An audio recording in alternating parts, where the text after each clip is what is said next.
بسم اللہ الرحمن الرحیم۔ السلام علیکم۔ غیر محسوس مگر تباہ کن سزائیں۔ کسی شاگرد نے اپنے استاد سے کہا، ہم دن رات اللہ تعالیٰ کی نافرمانی کرتے ہیں مگر اللہ تعالیٰ ہمیں سزا نہیں دیتا۔ استاد محترم نے جواب دیا، ایسی بات نہیں ہے، بلکہ اللہ تعالیٰ ہمیں کتنی سزائیں دیتا ہے مگر ہمیں اس کا احساس نہیں ہوتا۔ اللہ تعالیٰ کی سزائیں کیا ہوتی ہیں، سنو۔ مناجات الہی کی لذت سے محرومی۔ کیا رب سے مناجات کی لذت تم سے چھین نہیں لی گئی؟ قساوت قلبی۔ اس سے بڑی سزا کیا ہو سکتی ہے کہ انسان کا دل سخت ہو جائے۔ نیکیوں کا توفیق نہ ملنا۔ ایک بڑی سزا یہ بھی ہے کہ تمہیں نیکیوں کی توفیق بہت کم ملے۔ تلاوت قرآن سے غفلت۔ کیا ایسا نہیں ہوتا کہ دن کے دن گزر جاتے ہیں مگر تلاوت قرآن کی توفیق نہیں ملتی؟ بعض اوقات قرآن کی یہ آیت سنتے ہیں جس میں اللہ تعالیٰ نے فرمایا کہ اگر یہ قرآن پہاڑ پر نازل ہوتا تو اللہ کے خوف سے ریزہ ریزہ ہو جاتا۔ ہم یہ آیت سنتے ہیں مگر ہمارے دلوں پر کوئی اثر نہیں ہوتا۔ نیکیوں کے موسم بہار کی ناقدری۔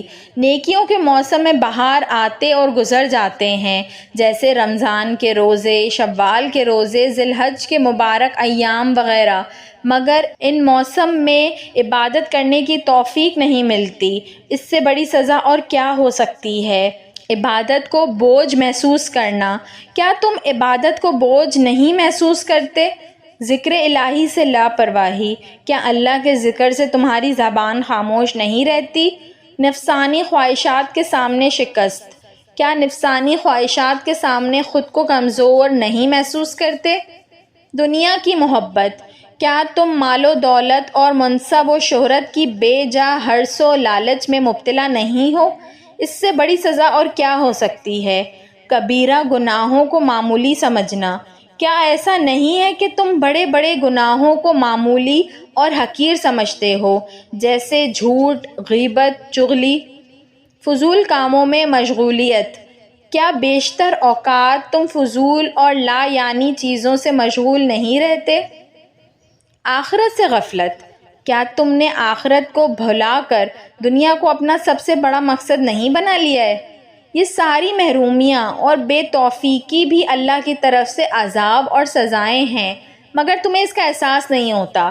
یاد رکھو، اللہ تعالیٰ کا یہ بہت معمولی عذاب ہے جسے ہم اپنے مال و اولاد اور صحت میں محسوس کرتے ہیں، اور حقیقی عذاب اور سب سے خطرناک سزا وہ ہے جو دل کو ملتی ہے۔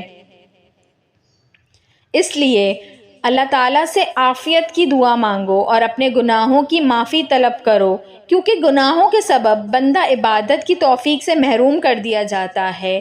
ترجمہ: اے اللہ، مجھے اپنا ذکر کرنے، شکر کرنے اور بہترین طریقے پر عبادت کرنے کی توفیق عطا فرمائیں۔ آمین ثم آمین یا رب العالمین۔ ویڈیو پسند آئی ہو تو اس کو ضرور لائک کریے گا، اور ایسی مزید اچھی ویڈیوز دیکھنے کے لیے میرے چینل اردو کہانی گھر کو سبسکرائب کر لیجیے۔ Thanks for watching. اللہ حافظ۔